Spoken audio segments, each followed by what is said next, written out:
Հարգելի գործընկերներ, հարգելի Հայաստանի Հանրապետության քաղաքացիներ, իհարկե պարոն Մանուկյանի հետաքրքիր էմոցիոնալ ելույթից հետո մի քիչ դժվար է համարժեք ելույթ ունենալ, բայց այնուամենայնիվ ես կփորձեմ։ Իմ ելույթը նվիրված է այս հանձնաժողովի ոլորտային հիմնախնդիրներին, մասնավորապես պետական բյուջեին և ֆինանսական վերահսկողությանը, ինչու, որովհետև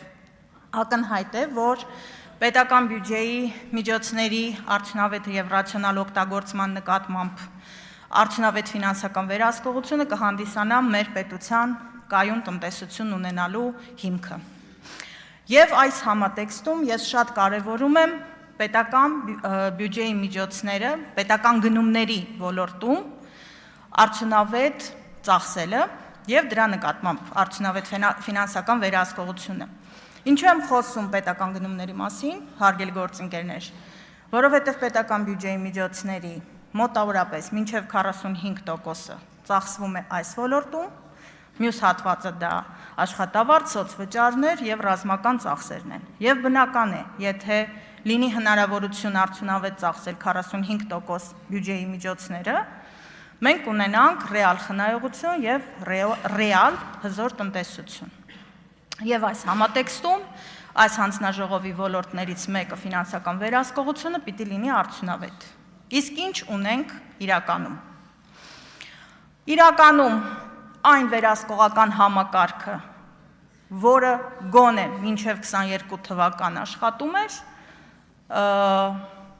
կառավարության կողմից նախաձեռնած և ազգային ժողովի կողմից ընդունված 22 թվականի օրենքով անկյունաքարային քանդվեց։ Հիմա ավելի առարկայական։ 22 թվականին կառավարությունը ներկայացրեց նախագիծ ազգային ժողով, որտեղ տնտեսվարողների պետական գնումների ոլորտի բողոքարկման համակարգը էականորեն վերանայվեց, ես չեմ վախենա նշել վատ թարացվեց, և տնտեսվարողների իրավունքները այս ոլորտում էականորեն նվազեցին, որը կբերի և բերում է լուրջ կոռուպցիոն ռիսկերի։ Ինչն է տեղի ունեցել։ Մինչև 22 թվականներ տնտեսվարողները գնումների հետ կապված վեճերի դեպքում, երբ որ նկատում էին պետական մարմինների կողմից ակնհայտ ապօրինություններ, ունեին հնարավորություն բողոքարկելու արտադատական կարգով։ Հատուկ վարչական մարմնին, որը կոչվում էր բողոքներ քննող անձ։ 22 թվականի կառավարության նախաձեռնությամբ այդ մարմինը լուծարվեց և բողոքներ քննելու հնարավորությունը տրվեց բացառապես դատարաններին։ Կարծես թե իրավական վեճ է և հետաքրքիր չէ այս թեման, բայց իրականում ինչ տեղի ունեցավ։ Բողոքներ քննող անձին տնտեսվարողները դիմում էին, կարող էին դիմել առանց իրավաբանի, փաստաբանի ծառայության, ընթացակարգը էժան էր, հեշտ, մատչելի։ Բայց կառավարությունը այս համակարգը վերացրեց, տալով վեճերի լուծման իրավասությունը բացառապես դատարաններին, ընդ որում, այս նախագծի վերաբերյալ հենց իրենք դատարանները լայնածավալ 13 թե 14 էջանոց առարկություն ներկայացրեցին, ասելով, որ հարգելիներս, ամբողջ աշխարհում նախատեսվում է արտադատական համակարգ նաև վեճերի լուծման, որը բեռնաթափում է դատարաններ, ինչի մասին դուք բազմաթիվ անգամ խոսել եք, բայց չեք հակառակը անում։ Ինչ ունենք այստեղ խնդիր։ Տնտեսվարողները ստիպված են հիմա 22 թվականից ձեր նախաձեռնության արդյունքում կրել հսկայական ծախսեր, դիմել փաստաբանական ծառայությունից օգտվելու, որպեսզի կարողանան ներկայացնել հայցադիմումներ դատարան և կրել բավականին լուրջ ծախսեր, նաև հաշվի առնելով, որ փաստաբանական ծառայությունը նույնպես անցել է ավելացված արժեքի հարկի դաշտ և այս ծառայությունները իրենց հերթին թանկացել են 22 թվականի համեմատ։ Հաջորդ խնդիրը դարձավ այն, որ 22 թվականին նույն փաթեթով կառավարությունը ներկայացրեց նաև պետական տուրքի մասին օրենքում փոփոխություն։ Ինձ իրավաբանները կհասկանան հիմա ես ինչ նկատի ունեմ։ 20 հազարանոց պետական տուրքը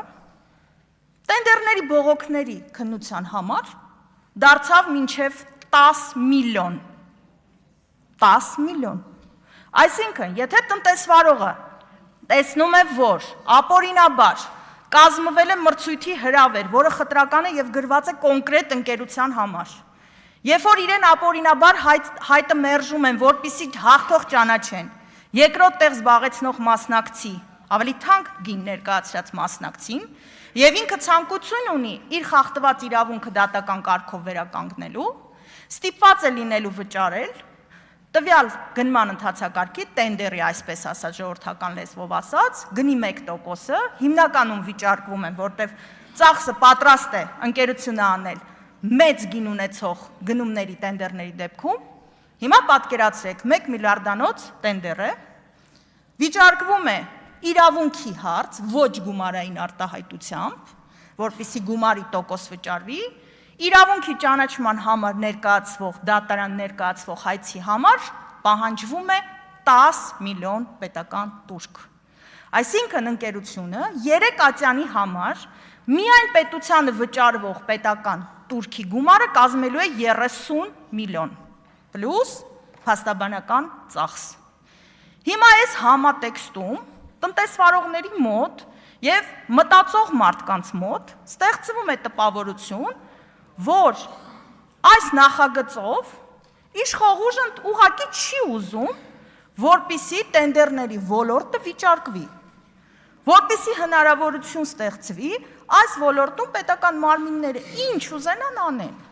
ինչու, որովհետև տնտեսվարողը արդեն մեծ գումարներ չի կարող ներդնել այս բողոքարկման պրոցեսում, ունենալով թեկուզ մի փոքր վախ, որ առնվազն պետական տուրքի հետ 30 միլիոն դրամը իրավունքի ճանաչման համատեքստում կարող է կորցնել։ Մի ուրիշ համատեքստից այս հարցին նայեք։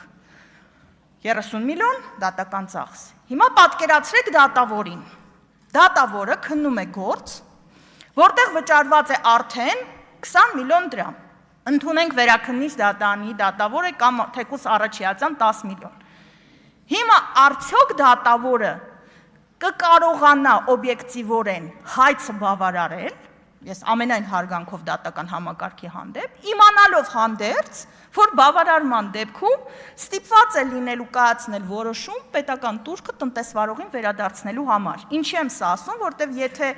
մասնավոր վեճ լինի, մի ընկերությունից կվերցնի, մյուս ընկերությանը կվերադարձնի, բայց մենք ստեղ մյուս կողմում ունենք պետություն։